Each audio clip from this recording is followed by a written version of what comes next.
There is an upcoming rally in British Columbia, in Victoria, British Columbia, at the BC Legislature on Thursday, May 29th at 1 o'clock p.m. And joining me will be Jeff and Sonia and so many others, MLAs, media. Yeah, and we're going to have DJ Chill. Stay tuned for the details coming up next. Hello, thanks for tuning in to PWD Allies podcast. My name is Brent Frayne. I'm the host, and I'm going to announce a special rally that's coming up in Victoria, British Columbia at the BC Legislature on Thursday, May 29th at 1 o'clock p.m. And to talk more about that rally, I'm going to announce Jeff Leggat from Disability Action of Canada, who's joining me today and is going to be providing you with all the details. So I'm going to hand the mic over to you, Jeff, and let her rip. Hi, Brent. Hi. Hi, Neil. How are you? Good. How are you doing, Good. Jeff? Good. I'm doing good. Yeah, we have a good event coming up this Thursday at the BC Legislature on the steps of at 1 o'clock. We are doing a Raise the Rates PWD rally and DJ chill. We have sent out invitations to all 93 MLAs. We've sent out invitations for speakers, and we've got confirmed the BC Greens will be speaking, Rob or Jeremy or both. I'm waiting on a final on that one. We have Christine Lowen, the Shadow Minister for Poverty Reduction and Social Development. She's the BC Conservatives Party critic minister or shadow minister for that department. Yeah, she's confirmed to speak as well, which is amazing. Mhm. And we have the Minister of Social Development and Poverty Reduction, Sheila Malcolmson, has agreed to come down and get in a few words about what her department is doing and be receptive to our our hope that we get an immediate increase, or not our demands, our our yells and stuff about requesting an immediate increase, or at least ending the government imposed poverty of disabled in BC. If we look at it right now, you're getting a PWD, person on disability, who has shelter, is getting about 1485, 1483, somewhere around there. Yeah. And then you have a bus pass, or then you have an option for $50 for gas. So I get 1535, I believe, each month. Now, there's two official poverty levels in Canada, which is always fun. There's the MBM, market basket measure, which is the lower of the two, and then there's LICO, low income cutoff, which is the higher of the two official poverty levels. And they're used for two different things. The MBM is used for it's Canadian residents, and it's used for really signifying what the poverty level is in rural areas and population areas and different areas all across Canada. And it's got different levels depending on where you live.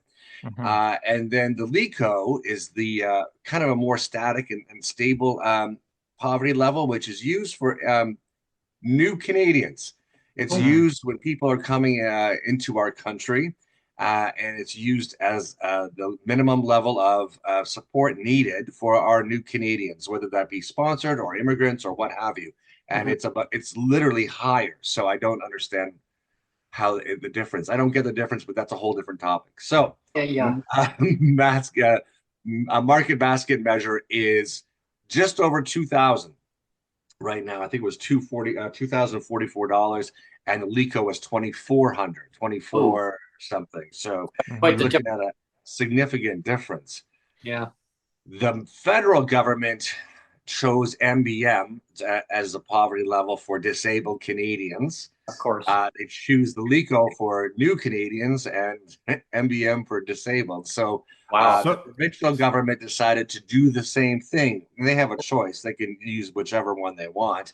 So in their eyes, the poverty level is just over $2,000 a month. So we're still $500 a month behind the official poverty level of Canada here in BC.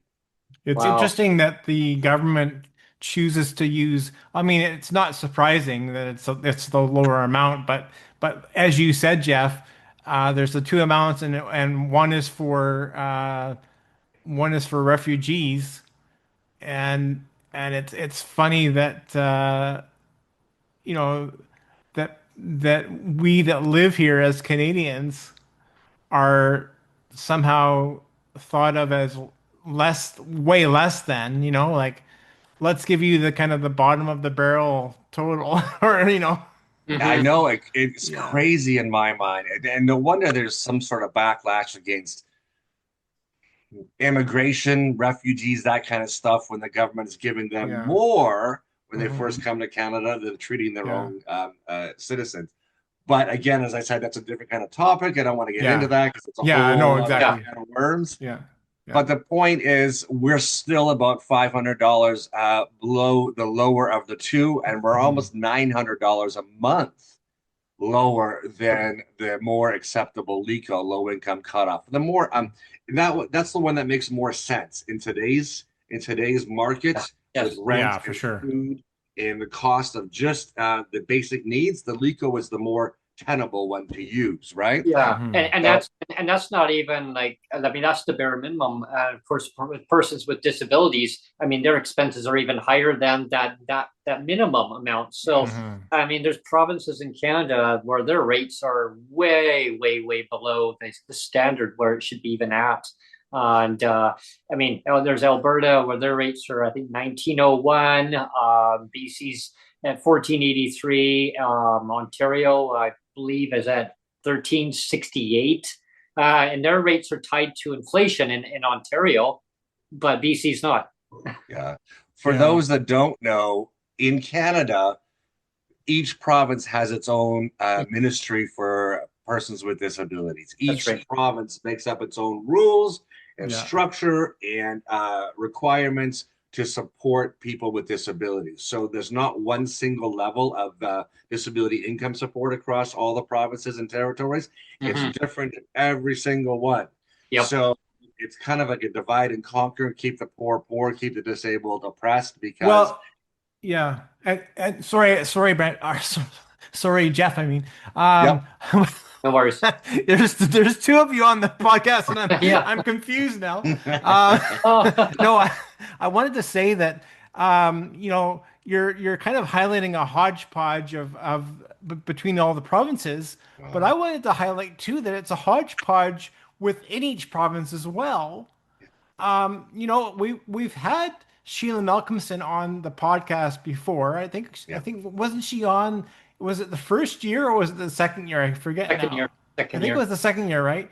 And Yeah. and we had to be careful. Like we had to be nice to her, so we couldn't ask like pointed questions. But I tell you, the one really big pointed question that I would love to ask her, and I would love to get a legitimate response from her, is why is the provincial government's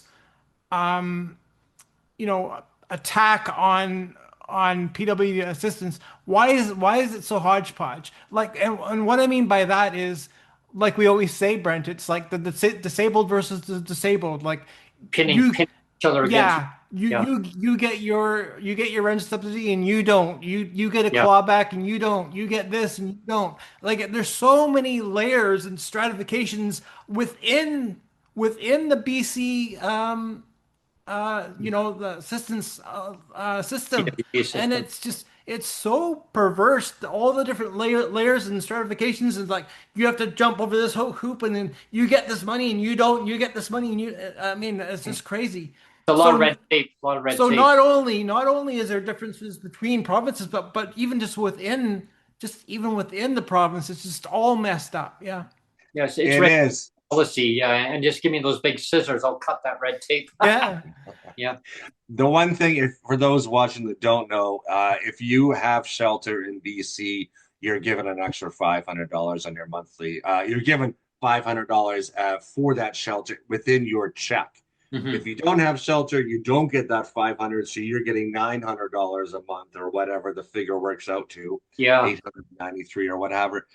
If you get the Canadian disability benefit, you'll get an extra $200 compared to those that don't have the Canadian disability benefit. That comes from the federal up to 200. I don't even know what that amount is yet because they don't know what that amount is yet. So there's all these different levels of if you're disabled, you're not all just getting poverty level, or you're not all just getting, close to poverty level, Yeah. you're getting all these different factions of what you qualify for. Yeah. And on top of that, if you get the maximum amount or whatever you get, if you need to get some more clothes or you run out of food before the end of the month, you can fill out another form and get a supplement if you're approved. Yeah. Yeah. I got a new jacket and boots this year. I didn't even know this thing existed for the last 6 years. And I was able to get money towards a jacket and boots because we were going out to Ottawa and it was minus 50. Sorry. Yeah. So, I mean, there's all these different regulations. And that's what the conservatives, John Rustad and myself, had a conversation a few months ago about this red tape, and money is going towards the administrative level of the Ministry of Social Development and Poverty Reduction. So it's going into the pockets of, it's like a make work thing, going into the pockets of all these wonderful federal or provincial employees. No disrespect for them. Their jobs are difficult. It's ridiculous. And they have to put up with all these ridiculous forms and qualifications for getting this piddly amount of money here and there and everywhere. Whereas we're saying, and that's the point that Christine is going to make when she's on speaking on Thursday, is why are we not just cut out all this and get one single total and give it to everybody across the board, and that way there's no discrimination, there's no pitting one against the other, and we're treating everybody like a human being with dignity. Well, yeah, exactly, Jeff. I mean, you put all the money, the resources all into a pool. If you need that supplement for whatever it is, it's there. Like you don't have all the different conditions to meet that. If you need a vitamin supplement or a mineral supplement, you need all these other conditions in order to meet all those criterias. I say just put it all in there. If you need it, great. If you don't need it, well, now you can use it for food or transportation, whatever you may need it for. It cuts all that red tape out. I remember once upon a time, and I'll quickly mention it.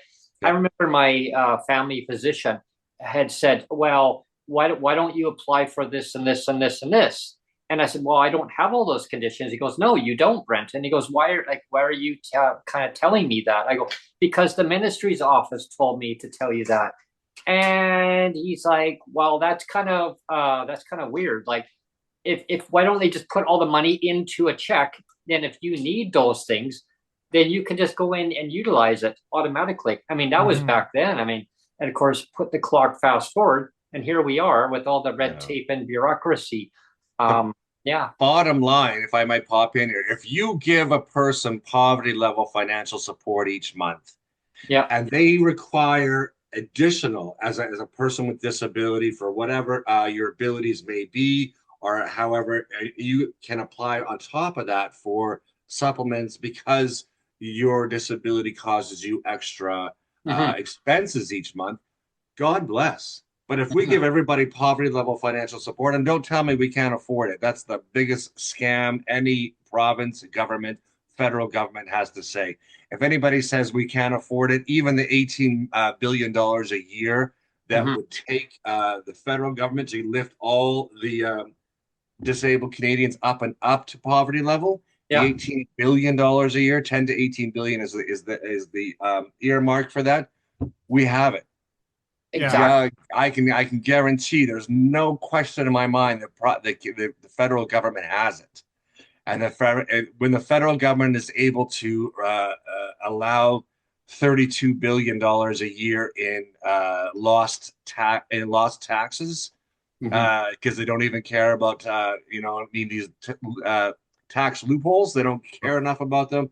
They let the corporations get away with not paying up to $32 billion a year. We have enough money in this country to end legislated poverty of disabled Canadians. We have enough money to end the poverty altogether, the 5.2 million people living in poverty. Those include the elderly, low-income seniors, the veterans, the single mothers, the people that are unemployed between jobs. So it's just a matter of what our priorities are. Yeah, there's so many of those supplement services that are out there. Like there's GIS for seniors, OAS, the GST. I mean, all those tax credits that are out there, EI. I Yeah. mean, like you mentioned, Jeff, and you put it all into one. Yeah. Yeah, it solves all the red tape too, and having to apply for all these things that people need. Because like when the Canada Disability Benefit, I'll just briefly touch on that. Yeah. The Canada Disability Benefit, there's been a lot of outcry from doctors across Canada saying all the bureaucracy when it comes to all the red tape and all the fees, their time, they don't have time to fill out all this paperwork. And their view was that it should automatically go to people on provincial benefits or territorial benefits automatically. Your PWD in that province or territory, you are already qualified. You should automatically get that money from federal. It be transfer. CRA already has everybody's information, so they know who gets what. And if they didn't know, all they have to do is contact the treasury of each province and say who's on PWD. Exactly. Yes, exactly. Right? And Yeah. Here's the thing too. They do that because they're padding their own pockets. They are justifying their department while we do the Ministry of Poverty Reduction and Social Development. But we're going to make all these controls and all these structures so no one steals a dime from us. Meanwhile, most of the money is going into their own pockets. Yeah, and it puts less strain on the healthcare system big time. I mean, exactly. it eliminates poverty in so many ways. I mean, DJ Chill. I'm looking forward to DJ Chill, and it's DJ Allgood, but it's his name is DJ Allgood. But I wanted to say instead of a rave in the afternoon, let's have a chill. Let's have a chill afternoon. Yeah. So I'm not a big fan of sign waving and chanting and angry protests. We've had enough of that in Canada for the last 5-10 years. Ugh. So let's get into that positive way. And when we have the politicians come out to speak, I invite the people that are there, people online, to make their truth known in a respectful manner. The thing that I've found over the last couple of years, Brent, with you and with Sonia going and dealing with the politicians, we get a lot further by being respectful and really and truthful and honest without being angry or without being emotions of negativity. So basically, don't do what I did. Sheila's going to come out and she's going to go over everything that she's done in the background with the ministry and all that kind of stuff, and she's going to go over her plan and stuff like that, and that's fine. Wonderful. She does a lot of stuff behind the scenes in restructuring and that kind of stuff, and I recognize that. We all recognize that. But the bottom line is we need to also make an impact on the front lines. We need to put money in pockets, whether that's $300 a month now, whether that's $500 a month now, and just get up to MBM on monthly disability income support. That's what we're asking for. That's what we're asking for. We haven't even gone into the partner status stuff about if you're married or living in a relationship and all that clawbacks. We haven't gone into the dignity and disrespect of having someone with no shelter getting even less. We haven't gone into that. There's a lot of stuff that has to be redone in this department. We just want to make sure people can eat, people can live, and people aren't living in survival mode, constant survival mode. One of the things that, again, Jeff, if I had Sheila Malcolmson in front of me right now, for me, it's about like you used the word a little while ago. You used the word justification that the government's trying to justify their position and their programs. And I think people know that I used to work for Sam Sullivan's foundation, the Disability Foundation. He was the ex-MLA, BC Liberal. He's a great guy, but so his disability foundation, sometimes they got government money for programs, and that's fine. That's great. I helped work for that foundation, and there was like 5 or 6 years where the program was funded by the provincial government to help people with disabilities find employment. And I was on the front lines, like cheering people on, and that's all good. But what I was going to say, I'm going to circle around to my point is, because just the other day, Sheila Malcolmson had another big splashy announcement that we're giving like all this more money to what is it, the Disability Alliance. And again, like I'm not gonna throw Disability Alliance under the bus because they're great. So it's not about me throwing anybody under the bus. I'm not going to throw Sheila Malcolmson under the bus. My point though is what was it, like 1 or 2 weeks ago? She said that the government's broke, has no money, Right.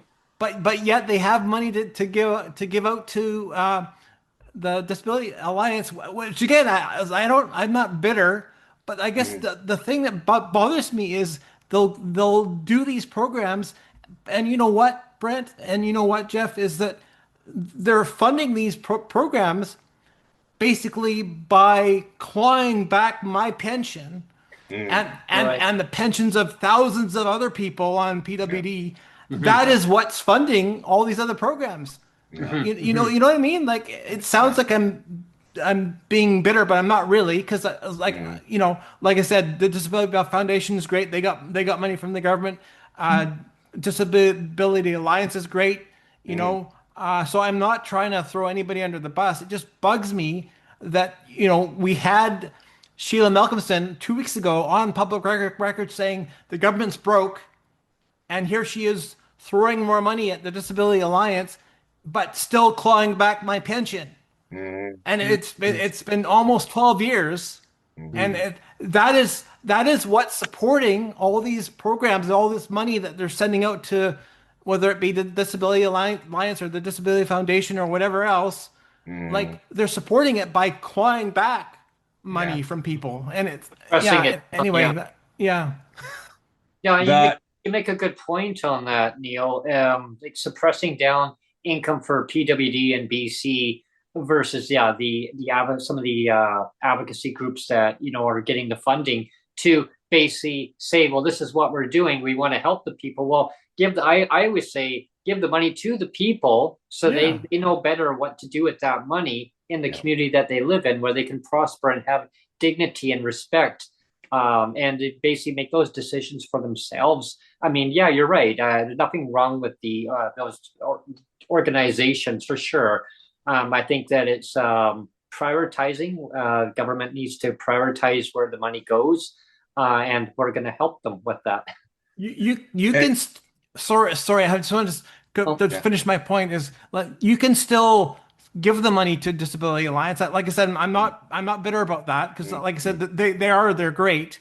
I'm just saying, like, don't hand out money at the expense of everything else. Like at the expense of widows and widowers, you're going to say, well, we're gonna kind of screw over the widows and widowers, for the benefit of disability, the Disability Alliance. And somewhere along the way in government, over the last many decades, government has gone from being an instrument of the people to help in many ways to being an instrument of themselves for self-glorification. So they like to glorify what we were doing. This includes the signs on highways saying, we spent this amount on your taxpayer dollars doing this. I don't need a sign. We don't need a sign. Just do the work. That includes making all these qualifications to get money, so they can say to themselves, well, we're protecting your money, but it's costing more than it is if we were just to give everybody an equal amount in order to lift them out of poverty. So that's the main thing. It's self-glorification. It's justification for their own existence, and it's beyond ridiculous nowadays Don't Yeah. tell me what you're doing or glorify what you're doing. Do the right thing. Spend the money wisely. Don't have offices all over the province sucking so much of that money into its own existence that very little is left over for the people that need it. It's Yeah. the administration costs that are costing more. And good point on that, Jeff. It's like saying, well, look what we're doing, but what is costing that for them to do more? It's all the administration costs embedded in and committees upon committees upon committees. And well, you're going to be doing this and this. And for what? How about get rid of all the red tape and then just give the people the money? Exactly. And I always say that you have a dignified life. I mean, no fault to PWD. I mean, we are citizens. We are residents, but we are citizens of Canada, and we need to be treated with respect and dignity and autonomy, and making those decisions for ourselves that we feel is best for our needs. Exactly. I mean, because at the end of the day, I mean, like I say earlier in the podcast, I mean, it puts less strain on our healthcare system. It puts really reduces down poverty. Because once a person is homeless, I mean, it is very difficult to find housing. Where now, like you mentioned earlier, Jeff, they take away the shelter. So now you go to a landlord and you say, "Well, I've got this, but if you give me a place to rent, I'll get an extra $500." Yeah. But they'll say, "What?" So now they question if that all the government's going to give you. So now it actually opens up a whole Pandora's box because they say, "Well, what are you going to live on?" Rather than raise the rates up to a standard level, and then build and then tie it to inflation, cost of living adjustment, and then build from that point on. And we're going to teach the government that step by step, this is how you do it. Yeah, exactly. Just for those out there that don't know, we were talking about this earlier before we came on. The rent in 1980 was $500. Crazy. For an average a unit or a place to live. Not a bedroom, but an actual one bedroom or whatever, a whole apartment. So the government that raised the rates from $375 for the shelter portion up to $500 over the last 3 years ago they did that or something. 2 years ago, and they were so proud and so self-glorification. Oh, this is what we're doing. Look what we did. They provided 45-year-olds shelter costs. Shelter costs, which are equivalent to 45 years ago. There's no way, nowhere in this province where you can get an apartment for $500 a month. And if it is, you don't want to be living there. I can tell you that much. Yeah. So that's just an odd thing to think about now. Yeah, in there was an article. I'm gonna pull it up in front of me here, and I'll just read out to you the headline here. So anyone that follows Czech News in Victoria, they actually have an article out. Oops, where is it here? Hang on there. Just give me 1 second. Bear with me for 1 second. We have, I just wanted to acknowledge that we have lots of people in chat right now. One of them being Investigative Research Council. He's making a lot of really good points, and I just wanted to shout out those that are in chat. Peter Cunnington's in chat. We have Wally in chat. We have Inga in chat. Everybody's making really good points. Earlier in Investigative Research Council, when I was saying I didn't want to be bitter about my clawback, he says it's okay, be bitter, Neil. That was one of his comments. So, well, you have every right, Neil, to and I mean, not going to speak for you, Neil, but I mean, you have every right to be upset because it's been government neglect, right? It's all red tape and it's all bureaucracy. Anyway, for our listeners and our viewers, I pulled up. I did find it here. It's from Island Rewind. It's from Czech News, and thank you, Czech News, for posting that out. So I'm going to read this out. It's called Island Rewind, and it says, we're going back to 1982 when Victoria, British Columbia, had a rental vacancy rate of 1.2%.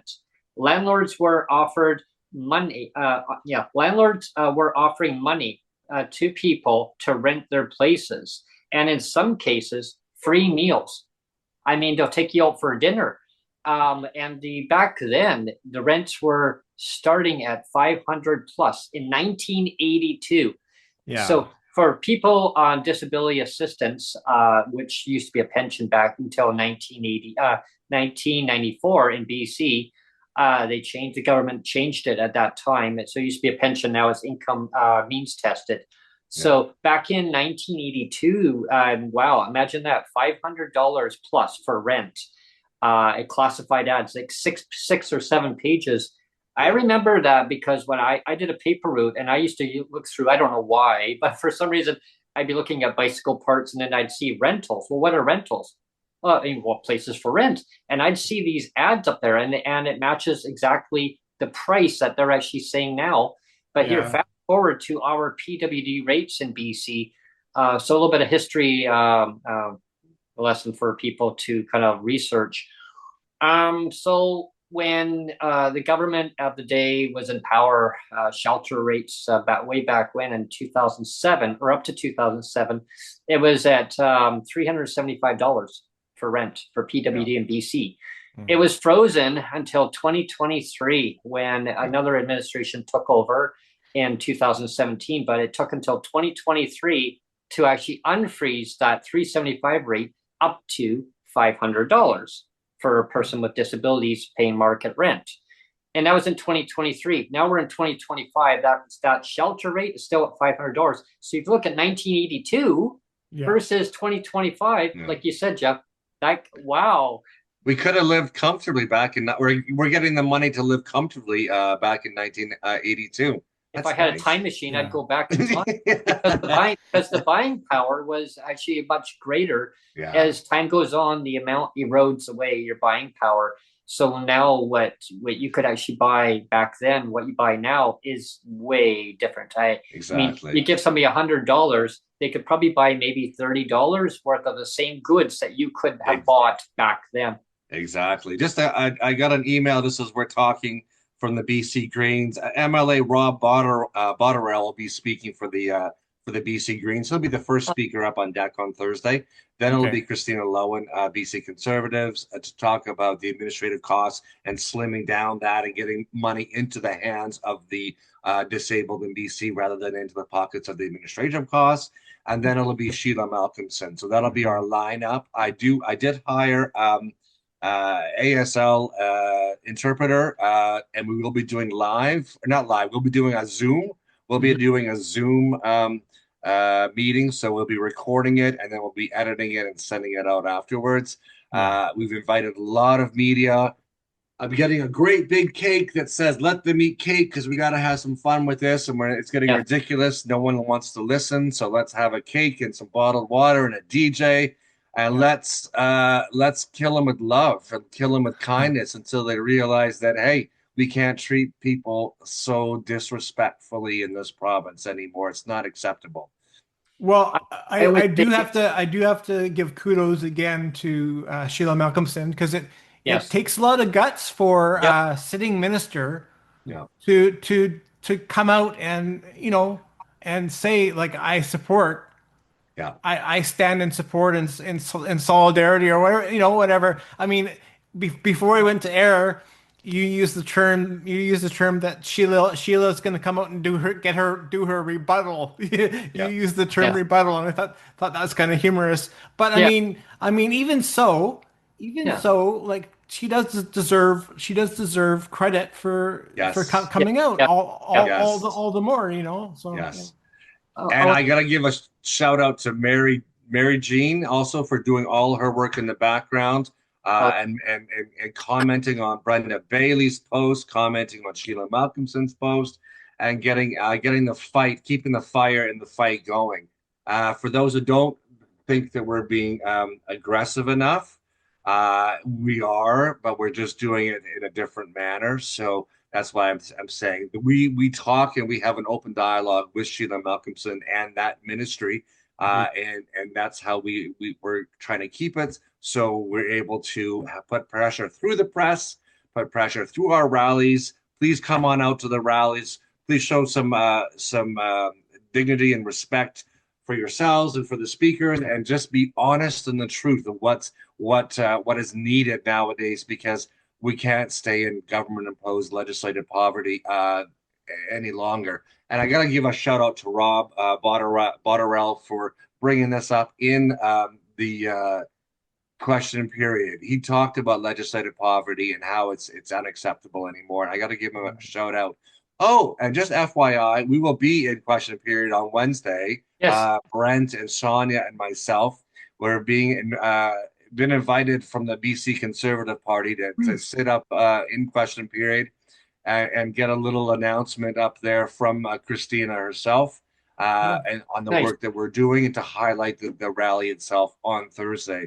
So we are being taken seriously. We're being brought in and talking to the people we need to talk to, and we invite you to come out and to have some cake, have some bottled water, chill, bring a picnic blanket and just chill. The DJ is amazing, DJ Allgood, on Thursday afternoon, and yeah, come on out.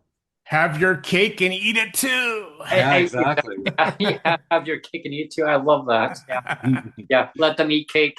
Yeah, let them eat cake. Yeah, and it's going to be a great gathering. I'm looking forward to it.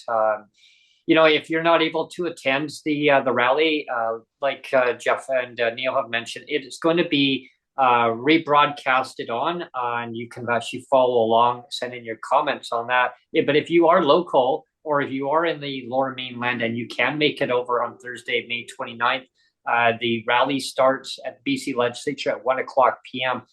So yeah, we look forward to having everyone come in and basically let the media know, let the government know, and let us know.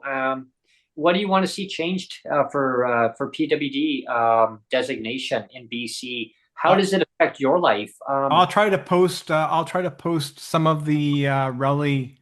Like you said, Jeff, you'll cut down the video. Yes. The broadcast, and then I'll see what I can do to cut it down and post it on the channel here as well. Yeah. Got it. One of the fun things is we're going to be doing the postcard campaign and legislative government post-poverty of disabled in 2024. Well, that didn't happen, so we'll keep it. We got a whole bunch of these postcards to the Premier's office. Come on out, sign your name, just your name and the city in which you live. Let's get a whole bunch, Santa Claus bag full of these postcards to David Eby's office, to Sheila Malcolmson's office, to let them know that we need to shift our priorities and make sure that all the least among us is taken care of at a respectable level, poverty level. It's not like we're asking. It's not like disabled people are asking for Mercedes and mansions. They're asking for enough food to last more than 21 days, the last 30 days. Yeah. Shelter to not be a threat to one's safety. Anything like that, not go without. Mm-hmm. Well, especially when there's like 2 5-week months in a row. That is yeah, and that really, it causes a lot of problems for people, because then how do they budget? You know, when the rates are so suppressed down, and the cost of living, cost of food. I mean, food inflation is up 3.8%. Yeah, which is really high. Even the economists are saying that food prices are up, and they're going up even more this year. They're projected to go crazy over the summertime, so that's not good. No. And the biggest piece that's the real danger is rents, housing prices, because what that doesn't get really talked about enough. I mean, we talk about it a lot, but even so, it still doesn't get talked about enough, is the fact that 25% of people on PWD, maybe, because it might be less, because I think maybe the 25% is actually including all of welfare, and if it's including all of welfare, then the number would be less. But what I was going to say is, according to government numbers, they're saying 25% of people on PWD roughly get subsidized housing, which means 75 don't. 75% don't, and that's a huge number. So for government to say that, okay, we're helping out 25%, and the rest 75%, oh, we're not going to worry about that. I mean, that's huge, because Yes. it maybe didn't matter as much like like we were saying back in 1982 Yes. when the rents actually were $500. Yes. But when the rents now are 2,500 or like 2,000 or 2,500 bucks, Yeah. and you only have $500 for rent, Ooh. that's not nearly enough, right? Exactly. Your Right? statistics are good, Neil. It's 74% of PWD Oh, do not Yeah. have access. So that's perfect. Which is a huge amount. it It is. is. Huge amount. Not And yeah. when we say do not have access to subsidized housing, we don't mean they're denied. There just isn't enough subsidized housing to get them into subsidized housing. If Right. 100% of persons with disabilities making 1535 a month were in subsidized housing, paying $500 a month for their one bedroom units or Yeah. whatever it is, and they had the extra $1,000 a month to spend on food and supplies, we'd be much better off. It would be Mhm. so much easier. You wouldn't be in such a survival mode. You Yeah. wouldn't be lined up with the food banks. You wouldn't be going without every single day, and you'd be able to participate in society. And that's the big thing here.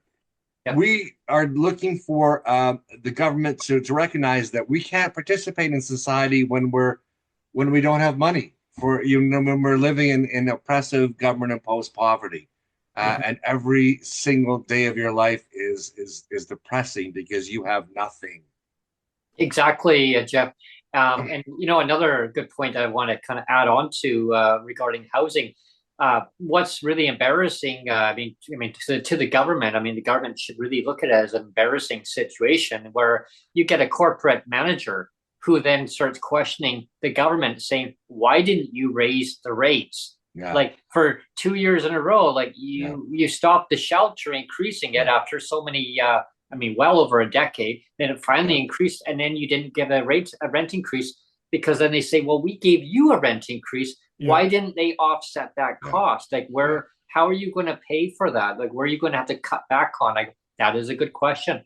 Yeah. Yeah. Exactly. Yeah. There's, So yeah, I didn't say raise the rates already. Like, raise the rates. That's the key. So that's the goal for this Thursday's rally is raise Yeah. the rates. Let's keep Whether it it be simple. Let's keep it $300, simple. whether it be Yeah. $500, well, I don't care what it is. If you say the government's broke, then come up with a different solution. Let's sit down and come up with a different solution. Let's get all the millionaires in BC to get a tax credit, and they subsidize a person with disability. Each millionaire in BC subsidizes a person with disability $500 a month. And over that whole year, the $6,000 they spend on a disabled person, they get a really good tax credit.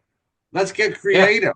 Yeah, there we are. Let's get people in community looking after people in community. We don't have to keep this old idea that all we're focused on is economy and the poor deserve it. And people with disabilities are drug users and they don't deserve anything in life and that kind of stuff. That's antiquated thoughts. Yeah. Let's be better. Let's be better. Let's hear your best. Show me the money. Jeff. Oh yeah. Show me the money. There you go, Brent. You can do that. Yeah. Show me the money. Nice. Good. I gotta get going, man. Is that okay? We're good. We'll see everybody on Thursday. Yeah. That's perfect. Yeah. Yeah. That's perfect. Okay. Thank you so much, Neil and Brent. That's awesome. I wish you a beautiful day. Yeah. Brent, I'll see you on Wednesday, actually. You'll see me and Sonia on Wednesday at the Wednesday. Yes. And Thursday. Everybody else, we look forward to seeing you. I'm going to be posting the Zoom link out across all the social media platforms this week. If you encourage your MLA, you want to send a little note or give them a call and say, come on down. I sent each one of them, all 93 of them, a personal invitation today. So come on out and show support. Let's get behind persons with disabilities and ending government imposed poverty. Yeah. Awesome. Well, thank you very much, Jeff, for coming on and talking about the upcoming rally at the BC Legislature in beautiful Victoria, British Columbia on Thursday, almost said Wednesday, Thursday, May 29th at 1:00. Be there or be square. I always say sunshine will come down and brighten your day in many ways. Thank you very much, everyone, for Thanks, tuning Jeff. in. Take care, and please subscribe, like, and share the content that you're viewing today. I hope you enjoyed today's podcast, And take show care. us the money too. Show Yeah, us the money. buy us a coffee. Buy right us now. a coffee. Yeah. Yeah. Thanks, everyone, for tuning in today. Take care. Thanks.